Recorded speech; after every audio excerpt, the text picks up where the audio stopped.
Hey, how's it going? Thanks for clicking on my video. I really hope you stick around. If you're new around these parts, welcome back to another episode of Courtesy. Before we get started, do me a favor and pound that subscribe button as we are trying to hit our next milestone of 300 subscribers. Before we get started, I do want to drop a spoiler warning here, so if you haven't watched The Zone of Interest, pause this, go watch it, and then come back and watch me. We're trying something a little bit different today, so sit back, relax, and enjoy this interlude.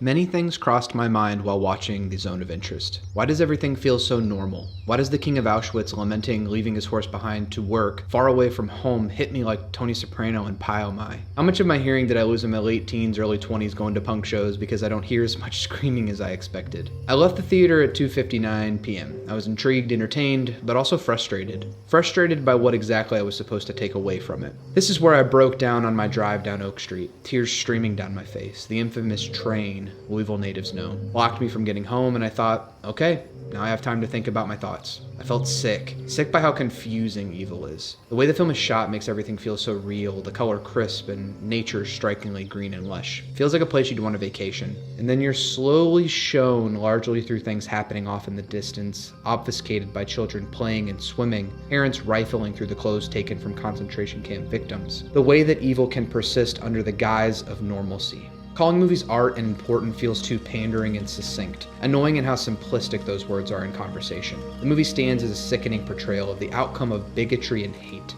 So in that sense, it's succinct and confusing and beautiful. It is a work of art. I drove over the railroad tracks towards home, hearing the train rattle in the distance. I thought about the cargo it was carrying to its final destination. I imagined black smoke, and the visuals of the movie returned to me. I ate 2 apples for lunch when I got home, and pet my dog on her head.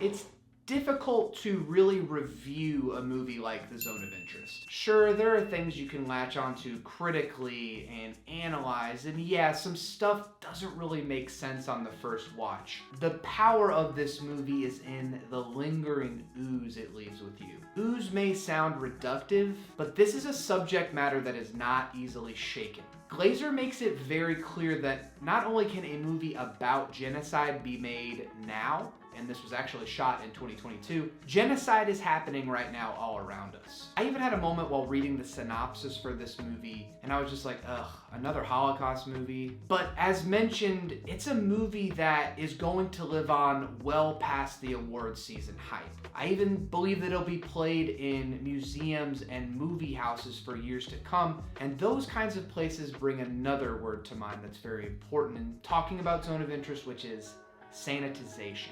There's a meticulousness to the craft of this movie that adds to its unshakable quality. I wondered while watching it if these were all constructed sets. Turns out it was shot in Auschwitz, and a crew of people built the Haas house and the beautiful garden. There's something unfathomable about creating a set like this, at how manufactured the movie experience is. This adds another layer to the fabric of Zone of Interest's rich subtext. Glazer had cameras everywhere inside the Haas house, stowed away in walls and hard to notice places, giving the movie a reality TV show kind of vibe. We see the internal life and goings on of a family that is directly benefiting from the Holocaust. Not everything we're seeing feels evil, though. In the way that other movies can typify and symbolize Nazis as the purest form of evil, you start to see that, oh wow, these people have families too. They also happen to threaten their Jewish staff with oven fire if they stare for too long or aren't working efficiently enough. It's a sharp and disorienting experience, such stark contrast from frame to frame. But it's in the movie's quietest moments that that sense of unease can really crawl under your skin. The movie itself opens in such a haunting way, as if we are being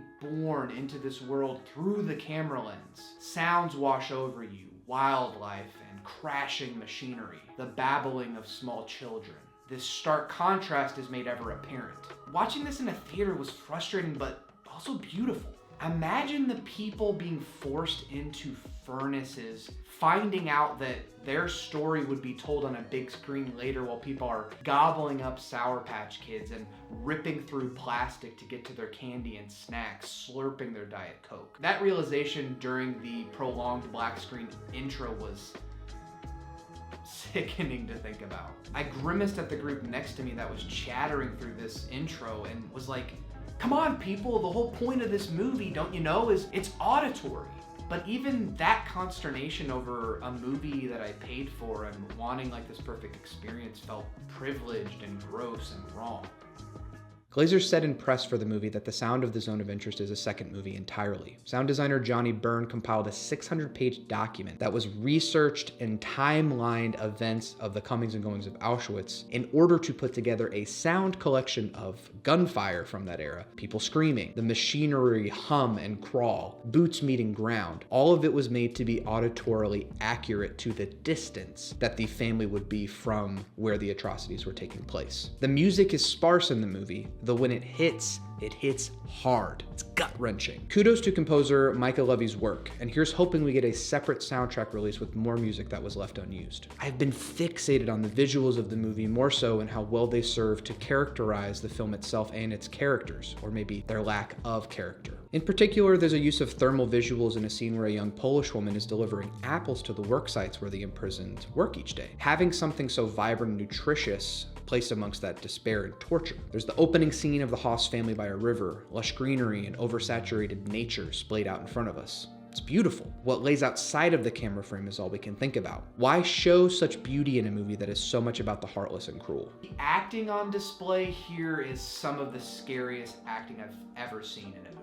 The line delivery alone will shake you to your core. The storytelling is told in such a sterilized way that you start to get invested in the daily lives of these Nazis. Not necessarily invested in the sense of like, you like them, but you're noticing their routines and who they are. Sandra Huller's performance in the movie embodies this quality best. When she finds out that her husband is leaving her and the family behind, her first thought is that she doesn't want to leave this idyllic paradise neighboring the concentration camps behind. She wants her garden and her pool. And her performance is captivating and compelling. You really feel for her. You feel the pain. We all know that feeling of change and how change can be scary. That her selfish desires and sadness of this change are hinging on murder and genocide, co-signed by her through marriage to this man, is just, well, earth-shatteringly scary. 3 scenes with Christian Fridell that are amongst my favorite moments in the movie. One is the aforementioned scene where he's having an intimate, touching moment with his beloved horse that he'll be leaving behind for his new assignment. And the empathy that you feel for him in that moment is confounding. Confusion is a huge theme with this movie. How is it so easy for us to move between disgust and empathy? And this is where I will junction into what I think the movie really means, is the moment where Haas is moving down a descending staircase. It continues to get darker and darker. The camera stays static, the editing cuts moving our perspective for us. Earlier in the film, we see how much the sense of evil is continually washed from Haas and his family. The bones found in the fishing hole, rushing the children to the bath, the blood from his work boots, and the soot he blows out of his nose like a snot bubble. It all comes to a head as he suddenly grows ill, doubling over as he rounds the banister. He stops and looks at the camera. We then see the future, the Holocaust Museum not far from where the movie was shot. People are cleaning it, the glass display cases of shoes and artifacts from the genocide. A cold remembrance of a beyond tragic event. The camera then returns to him as he finally composes himself, choking back the vomit or whatever nastiness was residing in his body, finally descending into darkness. Hell awaits this man, and it's almost as if he welcomes it. Seeing that Haas was at the doctor previously and given a clean bill of health is even more unsettling. Can evil persist in an invisible and unknowable way? Is it that easy for evil to live inside someone? In us? How can one get sick if they have no sickness inside them? Answer was being given to a question Haas was too afraid to answer. Bile and remorse, but maybe not remorse. For a brief moment, Glazer allows us, the viewers, and Haas, the perpetrator, a glimpse at how history happens. The idea that such an evil man's history leaves behind such an immaculate and clean museum exhibiting the pain and torture that he inflicted on human beings is horrifying. How history can be so manipulated and changed, morphed into something else. For a movie that at first feels so observational and fly on the wall, I couldn't help but be moved by this ending. the implications of how easy it is for history to be distorted. But no matter how much or how often Haas tries to cleanse himself and his family of his crimes, he can't. The stain he left on the world is permanent. Glazer utilizes this dichotomy and the film's imagery to leave the audience with the impression that this didn't just happen during the Holocaust. It's happening right now. In 2024, the genocide in Gaza is still ongoing. Bombs continue to pummel the Palestinian people, and world powers continue to do nothing about it. There will surely be analogs drawn between the zone of interest and the Israel-Palestine conflict. I myself could not stop thinking about it while watching this movie. How similarly our present is being washed. How easy it is to manipulate an algorithm so that you cannot see what's happening from afar. There is no other answer here than to free Palestine and call for an immediate ceasefire. Atrocities are being committed right now that undoubtedly will be answered for in the future. In conclusion, The Zone of Interest is a fascinating, sickening film about the persistence of evil under the guise of normalcy and the duality of human life. It is a movie that is immediately timeless and will remain a treasure and a piece of film canon for centuries to come. What did you think of The Zone of Interest? Are there any movies that you would recommend similar to this or that you'd recommend after watching it? Leave all the comments below, and please don't forget to like and subscribe so that we can hit that 300 subscriber milestone. I appreciate you so much for supporting and watching this channel. Keep watching movies, keep the conversation going, and keep thinking deeply about things. Until next time, peace.